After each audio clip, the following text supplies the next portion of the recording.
রাত তখন 10:55। দক্ষিণ কলকাতার রবীন্দ্র সরোবর মেট্রোতে ঢুকেছিল শেষ ট্রেন। ভিড় ছিল কম, আর তার মধ্যেই ছিল 24 বছরের অনুপম ঘোষাল।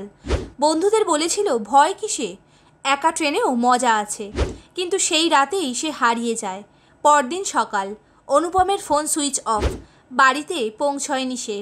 বন্ধুরা প্রথমে ভেবেছিল হয়তো কোথাও ঘুরতে গেছে, কিন্তু 24 ঘন্টা পর যখন থানায় ডায়েরি করা হয়, সিসিটিভি ফুটেজ খতিয়ে দেখা হয়, আর সেখানেই গল্পের মোড় ঘুরে যায়। মেট্রো স্টেশনে ট্রেন থামলেও অনুপমকে আর নামতে দেখা যায়নি। প্ল্যাটফর্মে কেউ নেমেছে না, কিন্তু ট্রেনের ক্যামেরায় শেষ দেখা যায় অনুপম। সে দাঁড়িয়ে আছে গেটের কাছে, গলার কাছে হালকা ঘাম, চোখ বড় বড় করে কিছু একটা দেখছে, কিন্তু সামনে তো কেউ নেই। এরপর আচমকা ট্রেন চলা শুরু করে। পরে স্টেশনে কেউ নেমেছে না, কিন্তু ট্রেন থেকে এক ঠান্ডা বাতাস বেরিয়ে আসে, ঠিক যেন কেউ খুব ধীরে হেঁটে বেরিয়ে গেল। অনুপম আর ফেরেনি। স্থানীয় লোকেদের দাবি রাতের শেষ ট্রেনে এক ছায়া থাকে, যদি চোখ পড়ে যায় তার চোখে তাহলে আর ফেরা যায় না।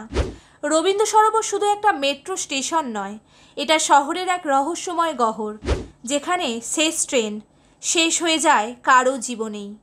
কমেন্টে লিখুন, আপনি কি কখনো রাতের শেষ ট্রেনে উঠেছেন? ভিডিও ভালো লাগলে লাইক দিন, শেয়ার করুন, সাবস্ক্রাইব করুন।